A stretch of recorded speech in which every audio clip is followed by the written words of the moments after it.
Okay, so good afternoon. Thank you all for joining us for this Green Business Network webinar, where we'll be talking all about B-Corp and using business for good. I am Leslie Barland, and I'm the Green Business Network Program Manager at Bridging the Gap.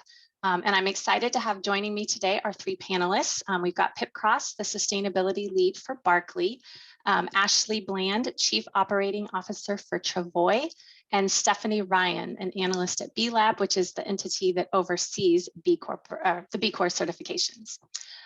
Before I turn it over to our main presenters to talk about how B-Corp can inspire companies to not only be the best in the world at what they do, but also be the best for the world, I want to first cover a few things about today's webinar and tell you a little bit about the Green Business Network and Bridging the Gap, because we do have some first-time guests joining us today. So first, the housekeeping stuff. All attendees are on listen-only mode, even though everyone's cameras and microphones are turned off, except for our speakers. We do hope that you'll interact with us through questions during the presentation today.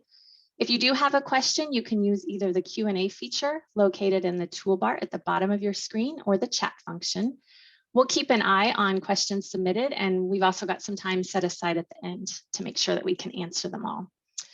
Finally, we are recording this webinar, so within a few days, I should have it up on the Green Business Network website, and we'll send a link out via email so that you can refer back to it as many times as you like. All right, if you are new to the Green Business Network or aren't yet a member, or even if you are, I encourage you to visit these websites that you see up on the screen right now to learn not only more about GBN, but also about the work and the different opportunities to get involved with our larger organization, Bridging the Gap. We are an environmental nonprofit with an office in the West Bottoms, and we operate the City of Kansas City's community recycling centers. We plant trees and work to preserve remnants of wildlands across the metro. We work with residential KC Water customers to help lower their utility bills by providing and installing free water conservation kits in their homes, and a lot more. So many of our programs do rely on corporate and individual volunteers, and we'd love to work with you or your company. If this is something that you're interested in learning more about, feel free to send me a message in the chat or follow up with me after the webinar.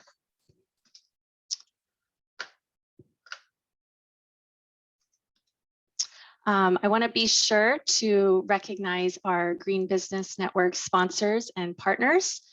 They help make programs like this one possible, and we're extremely grateful for their support.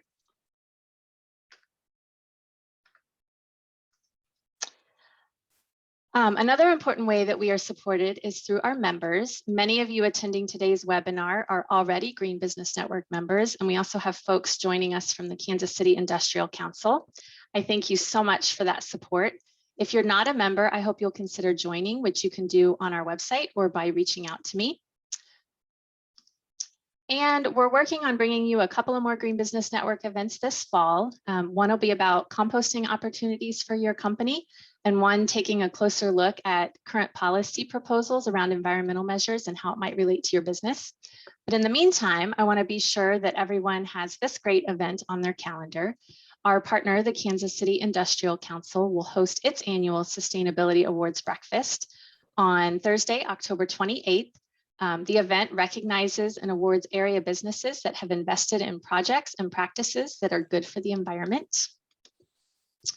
And finally, before I turn it over to our presenters, I want to introduce two of my colleagues that I think have joined in with us, Eric Hemphill and Curtis Robinson, to let you know about the assistance Bridging the Gap's business programs can offer your company in the areas of waste and energy efficiency. Eric is our business recycling program manager, and Curtis, our energy efficiency manager. Eric, do you want to go ahead and start talking a little bit about your program? Yeah, thanks, Leslie. Can you see me? Yes. Okay, great. Thanks so much for giving me a couple minutes here. So I'm Eric Hemphill. I'm the solid waste program manager for Bridging the Gap. And I wanted to be sure to let everyone know about our business recycling program. So this is a program that is funded through the Mid-America Regional Council Solid Waste Management District.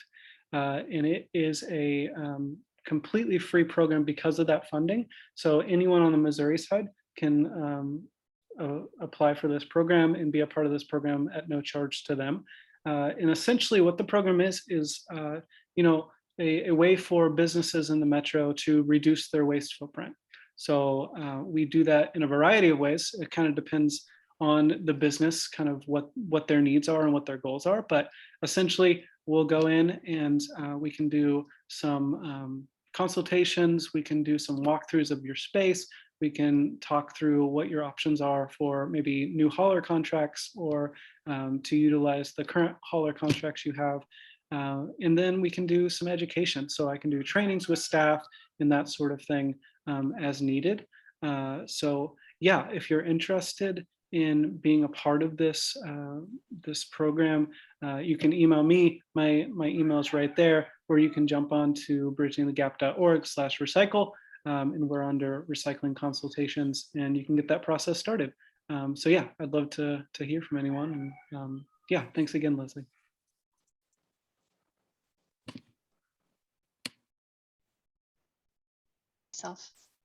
Thanks, Eric. Okay, so next we have Curtis. Curtis, do you want to talk a little bit about your program?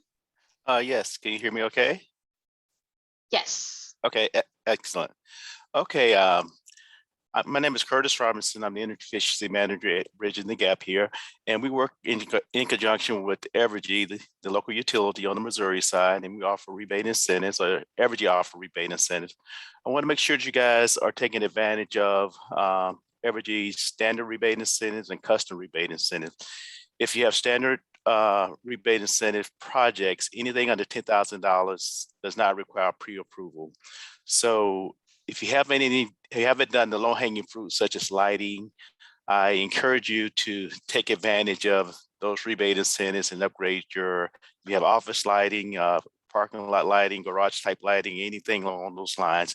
Take advantage of the program because you are actually paying into the program. It's called a DSIM on your utility bill. So you pay into the program. So the way to get the benefits, additional benefits, is to take advantage of the rebate incentive program. The other thing that I would say that Evergy is really promoting is retro commissioning. Basically, think of it like similar to a car tune-up. So if you got a building and you have HVAC systems or energy management system, and it hasn't been upgraded or checked out or refined. So basically, when you have these type of systems like fans, compressors, and things like that in your facility, they have tolerances, and they're within a range. So you can get the benefits of an incentive to go back and retune your building, the fans, the controls, and everything to make sure they're operating to the right tolerances and reduce your energy consumption. So Evergy is offering rebate incentives for a building tune-up. If you have air compressors or industrial facility, Evergy is offering rebate incentives for air leaks, and also just basically doing an assessment of your facility. And I am available to walk through your facility to help you identify energy saving opportunities as part of my role with Bridging the Gap. So feel free to contact me and we can assist you. Thank you. Thanks, Curtis. And I'll be sure to include both Eric and Curtis's contact information in my follow-up email that goes out after this webinar. Thank you. Okay. Okay, so that brings us to the main reason we're all here today, to learn about B-Corp certification. Pip, I think that you are going to facilitate introductions and that you have some questions prepared to lead us through a discussion. So I will turn it over to you now. Great, thanks, Leslie. Can you hear me now? Yes. Yes, perfect. Well, great. Well, I'm delighted to be here today and share with you a bit more about the B Corporation, both the movement and what's involved in becoming certified. We have an amazing panel lined up for you today. I'm going to introduce our first panelist is Stephanie Ryan, who I met as we were going through B-Corp certification for Barkley. And she was an incredible resource in helping to explain the movement, the benefits, and what's involved. And then we also have Ashley Bland, Chief Operating Officer for Travois, who also became a B Corp back in 2019. So we're going to have a great opportunity today to really learn more about the movement and then really get under the skin of what's involved in becoming certified. And I should also say, just before I pass it on, that part of the reason today happened was we took advantage of Bridging the Gap's solid waste recycling consultancy and worked with Eric and his team. And it was really helpful for us in moving along the pathway of more environmental standards and actions that really helped increase the B Corp certification. But I'm going to hand it over now to Stephanie, who's going to give her introduction. Welcome, Stephanie. And if we can move to the next slide, please, Leslie. Great, thanks, Pip, and thanks, Leslie, for navigating the slides.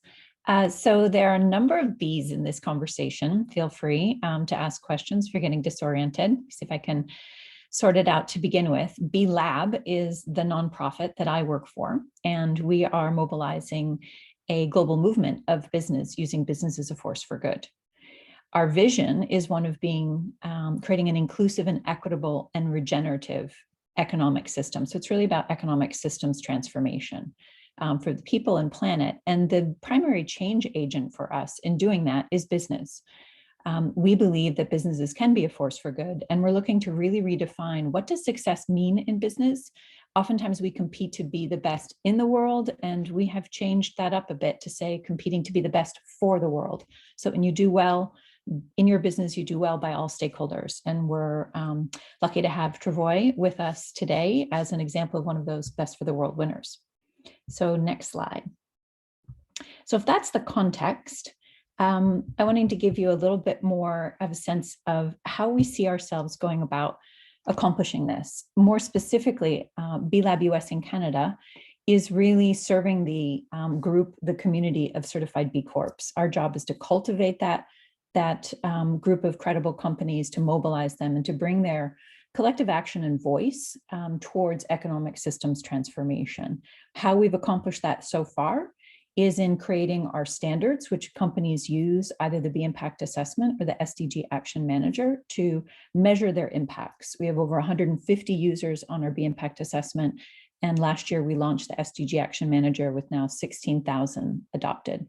We're also looking to change the rules of the game. You can't expect different outcomes if you don't change the rules. And so part of that is in our benefit governance structures. The legislation that we've passed called Public Benefit Corporation, and I'll speak more about that later. In 37 states, there are now 10,000 businesses registered with their Secretary of State as benefit corporations. And we're also working with the White House on a new federal policy agenda, particularly on inclusive growth. And then lastly, most obviously what we're coming here to talk about directly today is the third-party certification of companies, either LLCs, C Corps, or S Corps. And we have over 2,000 in US and Canada and 4,000 globally.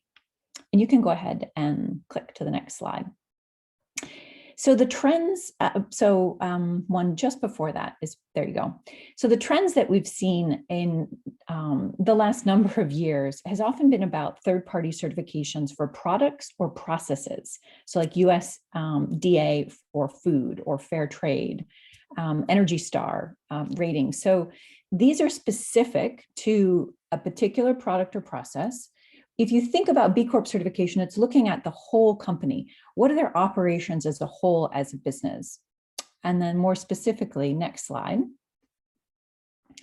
How do we think about B Corp certification in front of those SAT analogies? So B Corp certification is to business what fair trade is to coffee or LEED is to buildings. So we're familiar with the idea of certification, but we aren't necessarily familiar with it as a whole business. And I'll talk more about what it takes to be certified as a B Corp and give you a snapshot, next slide, of the community thus far.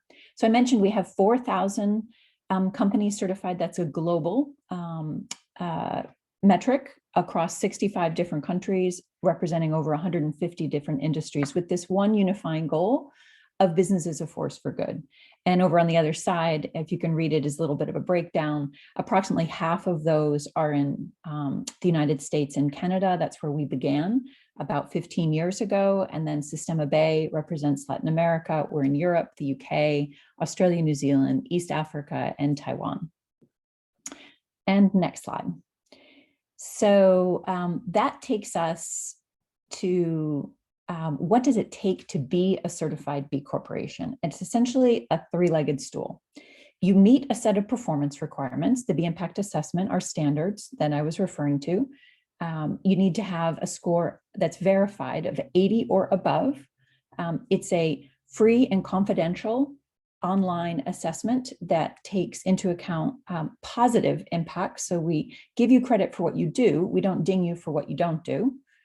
The second thing you need to accomplish is meeting our legal requirement. And this is really the teeth behind the certification. It's looking at not just who you are today in terms of your performance, but who you're committed to being in the future. And we require you to adopt a governance structure that allows you and requires you to consider all stakeholders. And we refer to that as benefit corporations. And then lastly, you make it official by signing our mission statement, really our Declaration of Interdependence. There are certification fees, and then you publish a profile on our website and become part of the B Corp community. And then lastly, I'm trying to keep this quick, is here's a few logos you may recognize. The span of companies is in B2B, B2C, participant media, a film company, Natura, a personal care and body care company that owns now Avon and The Body Shop, companies as large as Danone, North America. Their parent company is pursuing certification. We have subsidiaries like Athleta, which is owned by The Gap, or Stonyfield, which is owned by Unilever. We have up and coming brands like Allbirds. Some of you may have them on your feet. They are a wholly sustainable footwear company, or companies like Tom's or Fetzer or New Belgium Brewing. So some of you may have been drinking a B Corp and not known it, or been using Swell, a container or Clean Canteen to hold your beverages. So touches all aspects of our lives. And I'll pause there for our next panelist to speak a little bit more, and you can take a deeper dive into what it means to be a B Corp from Travois. Great. Thank you, Stephanie. Thanks for that introduction. We're going to dive into that in more detail later on. I'm sure you've already got some questions bubbling. But now I want to turn it over to Ashley from Travois to just give us some background on this incredible organization based here in Kansas City, Missouri, that you might not have heard of, and just to give us an introduction to your business. Over to you, Ashley. Hi, everyone. Thanks, Pip and Bridging the Gap, for having me today. So I work for Travois. We are a mission-driven company based here in Kansas City, but our work is actually throughout the United States. And actually, if we could just advance to the next slide. So we work with tribes and tribal housing authorities, tribal entities, to help develop housing and economic development, community-based development projects. We are consultants, so the groups that we work with, the tribes, the tribal housing entities, are the developer, and then we just assist them to develop these projects. So there's some photographs here. We work primarily with affordable housing. So I'll talk about the financing on the next slide, but housing, single-family housing, multifamily housing, projects throughout the country. So there's a couple examples there. A project somewhat close by in Kansas with Prairie Band Potawatomi Nation. Projects that we did with Tohono O'odham Kiki Association, that's a tribe in Arizona. And then in addition to the housing, we also do economic development projects under the New Markets Tax Credit Program. And so those would be educational facilities, anything we've done, wastewater treatment facilities, processing plants, utility type infrastructure, hotel, fitness facilities, anything sort of outside of the housing realm tends to be captured under that umbrella. So those are just some samples of our work. And if you want to just go to the next slide, please. This is a little bit about our footprint. So these are all the states that we've worked in with tribes throughout the country. And you can see sort of the split between housing and economic development. So on the housing side, we use primarily the low-income housing tax credit program to help our clients raise the equity for their projects. There are other various grant and different programs that we use to help. But in total, we've helped, tribes raise $830 million to date on the housing side. And then economic development, likewise, we primarily use the New Markets Tax Credit Program, which is specific to those project types, and then other various grants and funds that we've raised. And so $122 million going into those projects. We are, our area of focus is specifically with tribal nations, tribal entities. And our company is set up with a variety of departments that sort of support this goal. We have what we call our development team, which works on the financing on the housing side. Then we also have a team similarly that works on the economic development side. We have an architectural team in-house that provides architectural and construction related services to get the projects off the ground once the financing is secure. And then we also have an asset management team that helps provide services to our clients for ongoing compliance needs, make sure that the projects stay in compliance with all of their requirements from the various funding sources. So that's a little bit about our company in a nutshell. We're pretty unique in what we do. And while we're based in Kansas City, we're not specifically, our work is not necessarily touching the Kansas City community. So getting involved in this B-Corp process was a really good way for us to kind of take stock of what we were already doing and push ourselves to improve on that. And I think we'll talk a little bit more about our B-Corp process as we get into the next part of the presentation. So Pip, I think I'll pass it back to you. Ashley. So, and there's obviously a lot more that Travois does in the local community, I think, both with your employees and the way that you support other nonprofits in the group. So hopefully we can touch on that later on in the panel discussion. But today I'm a facilitator, but I'm also here to share the story of Barkley with you. But it sounds like some of you may be familiar, Jerry in particular, if we've been having a chat on the through the chat function here, and his daughter works for Barkley. But I just wanted to give you a background to who Barkley is if you haven't heard of us. And Leslie, if advance to the next slide. So we're an ideas consultancy based here in Kansas City, or headquartered here in Kansas City, with offices in New York City, Boulder, and Pittsburgh. And we're 100% independent, which in the world of advertising, integrated ideas, that's quite unusual these days. And we have around 400 different partners across the US, but most of those headquartered here in Kansas City. And if we move to the next slide, we were one of the first agencies to do a brand-related study on millennials over 10 years ago. And since then, the agency has published a book every 12 months or so, it seems, and the latest of which was called The Purpose Advantage. And that's how you can unlock new ways of doing business by being more purposeful. And it was through the research and the writing of this book, and then the establishment of a purpose and sustainability practice within Barkley as part of the ideas offering, that really kickstarted the process to move towards B-Corp certification for Barkley as an agency. Because the agency had always had this idea that they wanted to add good through the partners that they had by providing a great workplace, good benefits, and a great work-life balance. but then also this realization of how we were now advising clients that they needed to live their mission both inside the company and outside, and both of those parts of how you live inside and outside really make up your whole brand today.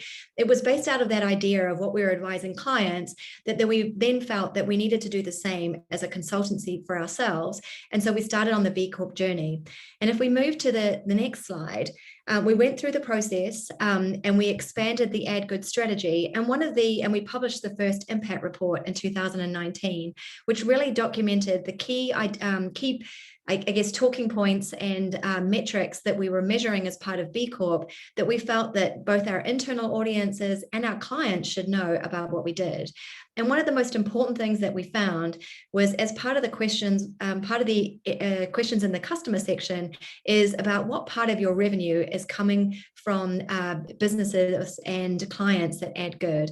And through this process and developing those metrics, we discovered that almost a third of the revenue of work that we were doing for clients was really meeting an add good impact criteria. And that has been really game changing for the agency to not just think about the good that we can do in terms of how we run the business, but how by running our business and by using our influence to drive more sustainable business, we can really be a force for good in the way that we run as an ideas consultancy. So that's a little bit of introduction to us. I now want to invite my guest to join me again on the video, and we want to now, talk through some of the questions that might be burning for you about this process. And actually, Leslie, if we can stop the presentation for now. The first question I wanted to ask is really, what do you think motivates companies to become B Corp certified? And I was going to start with you, Stephanie, to give your thoughts on some of the brands that you've come across in your role as a catalyst for growing the movement. Thanks, Pip. I mean, you really articulated quite a number of them in your introduction, which is, I think, best. I think it's always better to hear from the B Corps themselves what it is in their own words is advancing the business. I'm going to sneak back to the slide just to give you a quick summary, if you would, Leslie.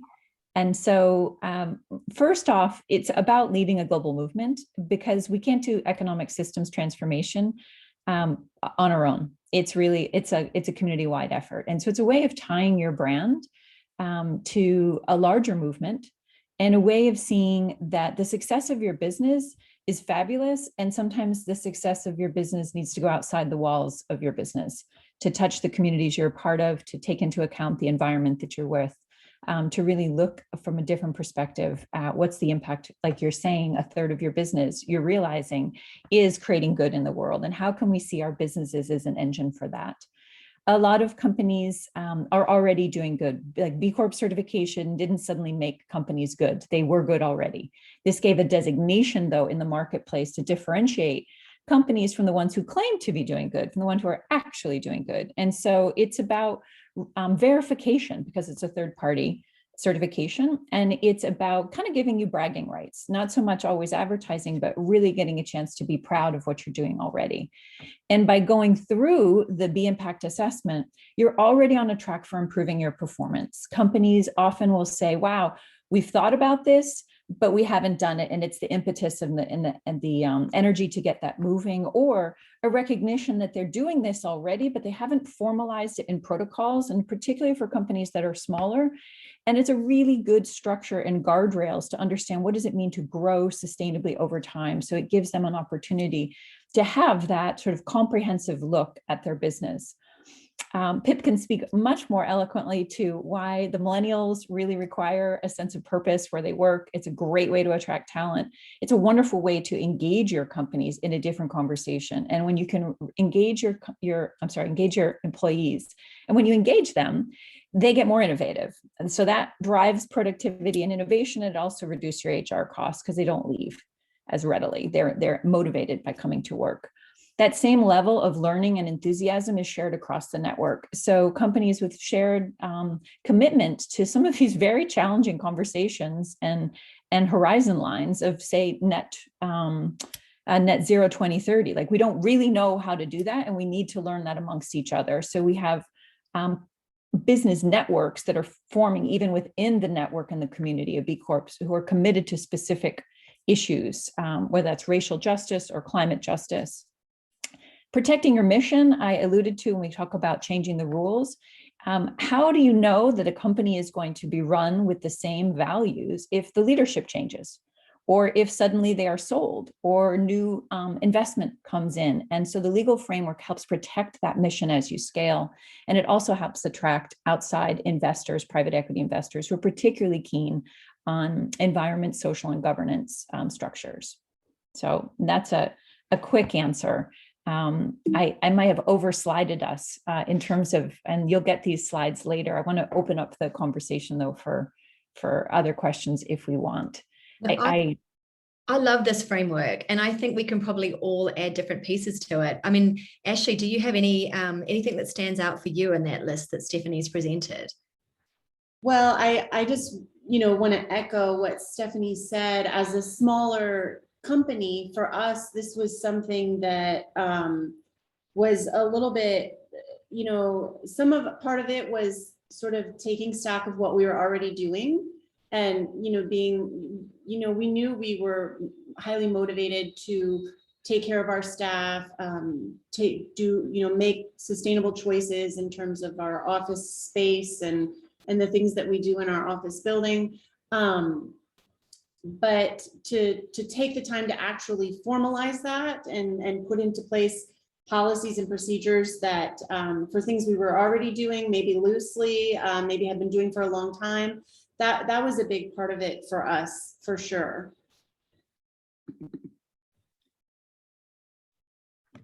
Yeah, I think that's great. And I think it's one of the key challenges also when you're a smaller organization is sometimes you're running so fast that it's good to take a step back and document some of those things. I just wanted to add, oh yeah, Stephanie. Go ahead, you add. No, I was just going to say one thing from the Barkley experience, really coming back to the point you made about retaining and attracting talent. The Barkley audience, just by nature of the work that we're in, is younger. So we have a lot of millennials working for us. And when we announced it to the company amid great fanfare earlier this year, some of the comments that we got back for people was one individual in particular, I remember, said, "I always dreamed of working for a B Corp and now it's happened." And so it's like, it's great. And people say it's one of the most proudest moments for them when the agency achieved it, and then sharing the stories about the feedback that we had from B Lab about some things that were genuinely interesting that the agency was doing and how we might share that with the network. I think that really inspired people, as you say, to think bigger about what could be next. The other thing that I want to share is that it's just good business. So if you pop up the next slide, if you look at, and we know, admittedly, even though we're a standards organization, we aren't always the best at communicating the data. And so, this one here. So the whole notion that it's good business to take care of all of your stakeholders. And so this builds resiliency into your business. Chasing the bottom line is critical. No margin, no mission. We are the first to admit that.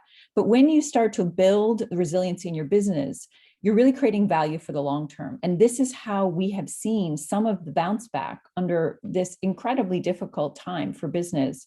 More than 63% of the businesses did well during this crisis. So 52% were actually hiring employees, 47 experienced growth, and then 2/3 saw an increase in their revenue.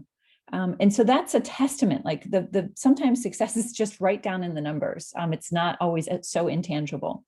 The other thing I'll add from another perspective in the next slide is we've talked about employees, but here's some of the stats about what customers want from us, from businesses.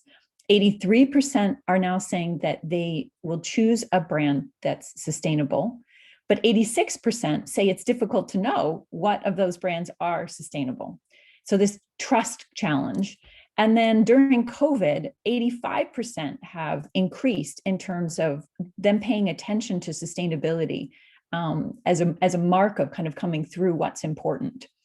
So wanting that communication of your values at point of sale. So B Corp as a little B in a circle quickly conveys that this is a trust seal. This is who you are and what you stand for. And some of the other stats are really about that customers believe that brands should make it easier for them to know, 60%, and that 64% are scrutinizing their brands when shopping. And then again, that bump from COVID saying that 65% now it's truly impacting their purchasing decisions. So this is the trend in the marketplace. You can turn the slides off if you like. Great, thank you. And that's really interesting to see. And I know from our Barkley experience, increasingly clients and RFPs are asking us to include social and environmental metrics, even that might not be related to the consultancy work that we do. They want to know what proportion what proportion of our workforce is diverse and inclusive. They want to know what our donations are, what our pro bono hours are. They want to know our greenhouse gas footprint information. I mean, and this is really a big step change, I think. And I think another thing that we felt from our point of view was, and that has since happened, is we're attracting more B-Corp or B-certified corporations who want to work with us because we have a kind of public aligned system. But I just wanted to talk to you, Ashley, as well, in terms of, what was some of the impetus for why Travois wanted to be certified? So one of the background things I talked a little bit about in the introduction about how what we do is primarily helping our clients seek out sources of funding to get their projects going. And so in 2019, we were looking to expand. I talked about the primary programs we use in the tax credit world. Other sources of funding for those projects, and starting to seek out like private investors and folks that would invest in these projects and how to bring these projects forward as, an investment, and to give to establish sort of a presence for ourselves. And as Stephanie discussed, a rating factor to show who we are that had been vetted to these socially motivated investors. So that was kind of a motivating factor for us. And then as we got into it and worked through it, some of the outcomes that we have found also echo what Stephanie and Pip mentioned about just recruiting has been something where we've seen benefits of the program, retention, because it's constantly sort of pushing us to reconsider what we're doing and maybe even improving upon what we already thought we were doing pretty well in terms of the way we take care of our staff. And it's always pushing us to think about that and think about what we can do better. Great, thank you for that. One of the questions I wanted to get to, and we've had 2 questions through from the audience, and I'm going to try and be clever and weave in one of those questions, if that's okay, is I wanted to ask you, Stephanie, about what are the different parts of the assessment in terms of the types of questions that you're going to be asked. And we had one question from Jerry at KCMO, the sustainability coordinator there, had a question about, do you encourage companies to do separate sustainability reporting, such as CDP, for example? Great question. We actually encourage companies to use all sorts of different metrics and certifications. Just because we're a certifier doesn't mean that we don't want companies to continue to pursue in these other domains. You get literally like extra credit in a way for having those third-party certifications, for doing that level of reporting. And it also creates more ease, honestly, in the process. Because you're already tracking that data, say, for other things that you're pursuing. Oftentimes, and I think companies recognize that the synergy between pursuing, whether it's CDP or organic or in financial world, SASB, these are all, they intertwine. And I think one of the decks I don't know if I threw it in the appendix, we always have too many slides, but like how do we compare to other metrics in other organizations? Because and we've also partnered with the GRI, if you're familiar with them, looking at the link over between our work. So if you even just Google that, you'll find some tools and sets to help companies see that. No, great. And I think, I guess that would fall under the environment, which is one of the 5 sections. Then you have a section on governance, a section on workers, community, and then customers and clients. Brilliant. Yes, if you pop up the slide, folks can see. So there you go. the great little icons that are there. So the B impact assessment is organized underneath these different stakeholder groups. Think of it literally as tabs that you'll click on. And then we're asking questions like in the community around your supplier relationships, working with local communities. Do you have charitable, some companies give money as a percentage. And then we also ask, do you have like an ongoing relationship? Do you switch it every year? Or is there someone, a charitable organization you work with, say, in partnership? For your workers, looking at, are you offering additional worker development, or what are your compensation packages? Are there flexible work hours? Obviously becoming more important these days in COVID, the ability to work virtually. All of the ways in which we create a culture for well-being within the workplace, and then assessing that. And then just exactly what you would expect in the environment, it's looking at what are your impacts, whether it's through emissions on waste, water, energy. And then in governance structures relating, say, to your mission, your code of ethics, how transparent are you around your financials? So different aspects of governance beyond just what we ask for in terms of the mission lock to consider all stakeholders. Great, and I just wondered, just to give us a bit of color on that, Ashley, when you're thinking about some of the areas where, and I guess we should mention, every year B Corp does an analysis of what are some of the highest ranking B Corps in the world, and Travois is one of those. And back in 2019, they were in the top percentage. I think it was at top 5% of B Corps worldwide. So I think we should be incredibly proud of the work that they do. But I just wondered, Ashley, if you wouldn't mind giving some background on what are the kind of key stakeholders that Travois was really excelling in. Sure. Yeah, I mean, that was very exciting for us because we, like I said, we went into this as a small company and kind of feeling our way through if we would even, be able to do something like this. So that was a very nice surprise. And we've actually just started working through recertification process here recently. So very recently, just sort of discussing and reviewing our stakeholders and what we've sort of defined as, our clients. So the tribal leadership that we work with, whether that's housing authorities, tribes themselves, or tribal entities. So sort of that's our client base. And so those are they are a stakeholder for us. Another stakeholder would be the investors that we work with, because of the programs that we use. The investors, come to the table to help finance the projects. We work with state agencies that oversee the funding program. So we are, continually advocating with those agencies to make sure that tribes can be competitive in those programs. That's a stakeholder for us. Obviously our staff and our team, and thinking about our local community and the folks that we work with here in town. Did I forget any? Pip, you and I were talking about this just recently. No, I think you did a great job. Okay. Yeah. And I think there are different, there are different parts of the survey of 200 questions where you'll be asked about those different stakeholders. And then there's also a substantiation where you might put in some documents into the survey so that the B Lab can really understand the type of business. And I know, talking with Travois, that it took some time to really define it, because every business is different. And while there are different frameworks, it's the more information you can give about your business as you're going through the process that helps B Lab understand how to classify you and how to give you credit for the work that you're doing.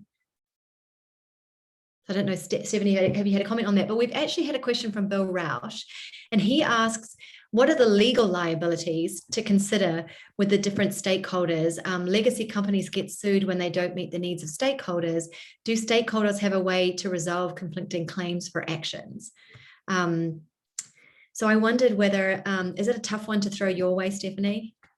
I can begin to answer it. I am not a lawyer, so don't give legal advice, nor do very well speaking in legalese. But the right of action is still within the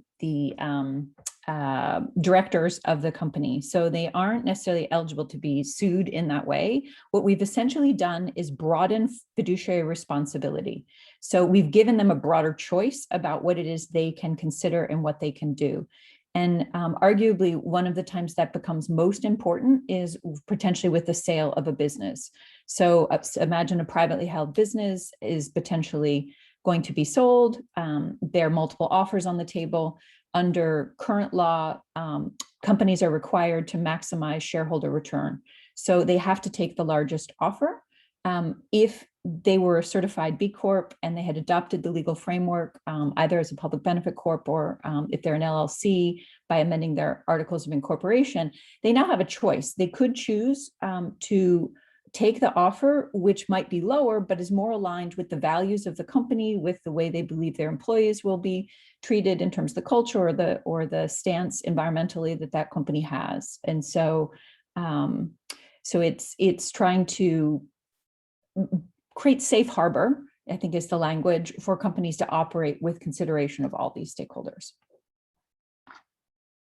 And I also saw in the chat people asking about, I warned Pip, I'm not great at paying attention to the chat, but someone answered the question, is this only for businesses and not for nonprofits? And that is true in terms of the certification. We only certify businesses, but we really have quite a number of educational institutions who are nonprofit or nonprofits getting on the assessment and using it as a benchmark, as an improvement tool, and that's free. And so I highly encourage anyone in the audience, as a call to action, to just jump on the assessment. There's no cost, it's confidential, it's dynamic, and you'll readily get even improve your impact report. It takes about an hour and a half to do like your first best guess through the assessment. And I always encourage companies not to get too far in the details, because then you can immediately see your score and you can start to focus on what could you do to improve in those ways. I think I love that, because I feel like that's why it's so powerful. That's 150,000 users of the impact assessment, but then only 4,000 going through to the certification. So it really is a great tool to guide your program and just to check, what you have going on. And good there, you've got some nice feedback from Bill Rausch on your answering of the legal question. So there you go. Another question I get asked a lot as a consultant helping companies work through this certification is, are there any examples of B Corps that have been sued as the consequence of having this as part of their legal articles of association? And the latest that I heard from B-Lab is no, that hasn't happened at all. So it's not a very live and real risk. So I think that's something else also to consider. The other question, we've had a few questions about support and resources. So I wondered, I know Stephanie is itching to say about that, but I don't know, Ashley, do you want to talk about how the process has worked at Travois and how you're working through the recertification in terms of the team you've assembled? And yes, sorry, I went to move my mouse and lost my screen there first. So if I had a funny look on my face, that's what that was. I got it back now. So yes, I guess, and maybe I should have opened with this. So full disclosure, I was actually not part of the team that implemented the B Corp during the initial certification process for Travois back in 2019. And I am, fairly new to my role as the COO. I've been with Travois for 16 years now. But I am learning a lot as we go through this recertification process. And we are actually working with Pip as a consultant to help us through that, which I can't imagine doing that without her. So I don't know if I'm allowed to say that, but small big plug for Pip helping. And it's just, I think, I'm not sure if Pip or Stephanie mentioned, but just getting into the portal and kind of going through the questions, and it does feel a bit overwhelming, but getting in there and starting to make some selections, and then knowing you have time to come back and dig in further and see where you can add more things. That's kind of been our approach as we've started through this recertification, is re-examining what we started out with as a commitment, and then what is still valid, where we might grow. That's kind of where we are right now, so it feels pretty relevant. And I also think what's been helpful is having like a cross-functional team together. So we've got someone from finance, someone from HR, yourself in your role, thinking through communications. And then as we go through the questions, we sort of initially we'd ask the question and we might say, no, that's not relevant to us. And then we think, hang on a minute, what about this program? What about this activity that we're doing? And then you slowly start to see that actually it takes a bit of conversation to really tease out what might be something you take for granted in your organization, but really is what that question is driving at. Yes, absolutely. I mean, that having other players as part of the team from different departments, different sort of segments of your business, I think just this last week when we had a call, there were some things that I was saying, well, no, that just doesn't fit with us at all. And then someone said, well, what about, when we go to conferences and we participate in, and would you count that as outreach? And we started to talk through it and realize that that was a whole different angle that we hadn't even considered for that particular question. And so there's a lot of brainstorming, I think, and as you said, talking through things that really helps. Yeah, it's impossible to do in a vacuum, I think. Yeah. So one of the other questions I was going to, back to Stephanie, really on the resources, like you've got over the years, 20 years, you've amassed a huge amount. Could you share with us what's out there? And then I think Jessica, one of the participants, was interested to see what might be available after this call. For sure. Leslie, if you could pull back up the slides, we have a boatload of resources. I even had to just sort of cut back in my curation of them for the slides. If you just go to the next one. So we have a number of sort of best practice guides. A lot of the questions can be flagged, and you'll see that there's a guide that relates to them, or each question also has like a description of what are we asking for and what do we mean. So we try and make it as available in that way. We also have the knowledge base.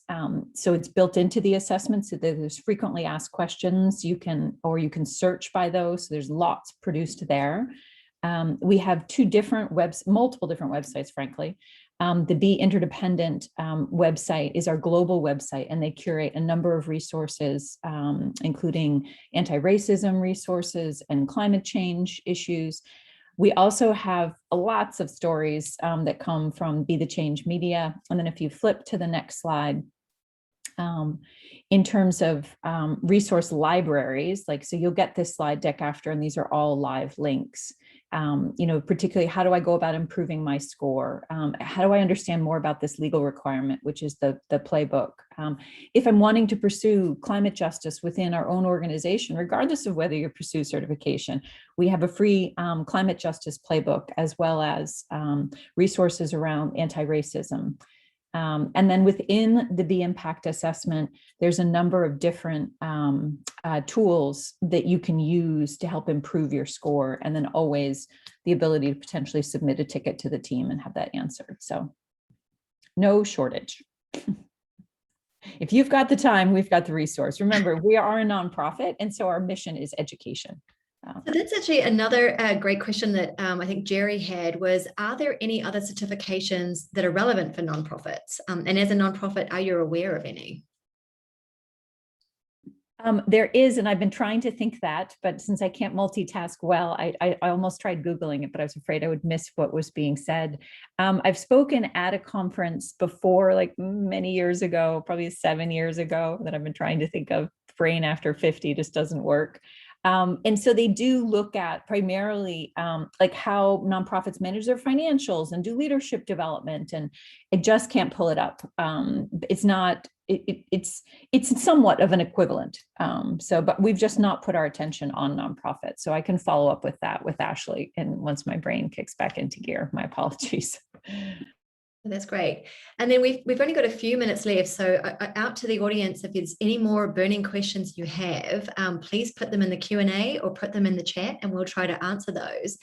But I wonder if anyone's got the burning question. I know that I did at the beginning of my B Corp journey, is really, how long is it going to take me and what are the steps involved in certification? And I think Stephanie's got a good chart on that, but I'd love to hear a little bit from Ashley, from your experience, and then what the process is, Stephanie. Sure. So as I mentioned, I was not part of the initial process, but I did go back and talk to some folks. I think it was about 4 months for Travois. That was pre-pandemic. And now going through the recertification, you know, we're a lot of things are in place. I will admit also that with the pandemic, we may have fallen out a little bit of practice on some of the things that we were meant to be tracking. So we'll have a little bit of catching up to do to get ourselves back on track. But going forward, I think it's always going to be easier and faster because we'll have the tracking mechanisms in place, the information from previous years to build on, things like that. No, that's great. And then from our point of view at Barkley, we did do it during the pandemic. So it took us double the time because we're all working virtual and it was really hard to get the time to focus on it. And we did the first data collection 8 months, and then we redid it. We decided to do it annually, and then it took us 6 weeks to pull all the data together because we had already worked out, you know, what metrics we were measuring, how we were going to measure it, and then we just devolved all the responsibilities down to different functions for them to manage it. So finance pulls all the finance data, for example, and then it can become pretty straightforward. And probably within that 6 weeks is the timeline. Probably it could be done even faster, depending on workload. But yeah, that just a little bit from our point of view. But yeah, don't underestimate that first time. One, understanding the question, and then 2, figuring out how to get the data. And I also really encourage you to take a team approach, as they both have said, for a number of reasons: the innovation in terms of how you think differently about questions, what you have done. Someone might have more organizational history. And then also looking towards the future. If only one person has been involved in this, and since you have to recertify every 3 years, and if they are gone and did not leave good breadcrumbs, you're in a pickle. And so diversifying the interest also kind of creates that employee engagement up front, even if it might take a little bit longer on your side to get it done. So when you think about certification, it's the hardest question to answer in terms of timing. It's what happens before you submit for certification, and then how long it takes through the verification process. So it can take some companies, you know, a couple of months or a year, depending on the complexity of their business, to work through the B impact assessment. And, you know, again, that team approach is critical. And then to provide the documentation, like you may have been doing things, but you didn't have it documented, or you don't have tracked that data. So it takes you a while to even get the data. Then on the other side of certification is once you move into the verification program. And we have an 8-month backlog right now from when companies submit. We had 40% higher submissions during COVID.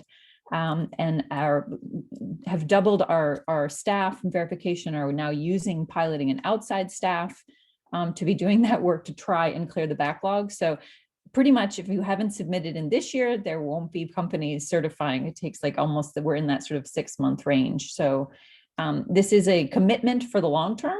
And there are things that you can do between sort of now and then. We're encouraging companies to adopt the legal in that added time frame. If you're a smaller company, we're now requiring it, but if you're a larger company, that gives you the time, if you have a board meeting that only happens quarterly, to make sure that you've adopted the legal requirement, and then you get the governance points for that as well. So it makes it a little easier to get to 80. And that's 10 work points, isn't it? The governance. Mm-hmm. So it's worth it. Yeah. Yeah, we do encourage folks to submit like around 85 points because it's not uncommon to lose points. So that's an important, finding 10 points on a question is a big deal. Other questions in the chat or wrap up? Yeah, I think we've got 2 minutes left. Any burning questions out there?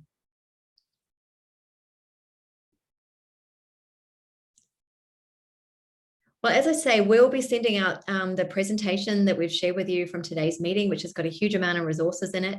I think we're going to have the insights on the nonprofits from Stephanie as a follow-up.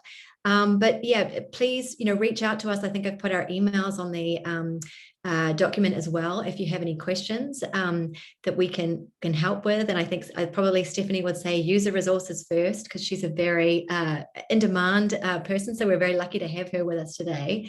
And yes, there will be a recording of today's webinar as well.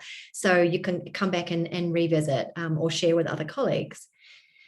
So I'd like to thank my panelists today. Thank you, Ashley from Travois, and thank you, Stephanie from B-Lab. This has been a great conversation, and I hope we've inspired more companies, because at the moment there are only 4 B corporations in Missouri, and I think 3 on the Kansas side.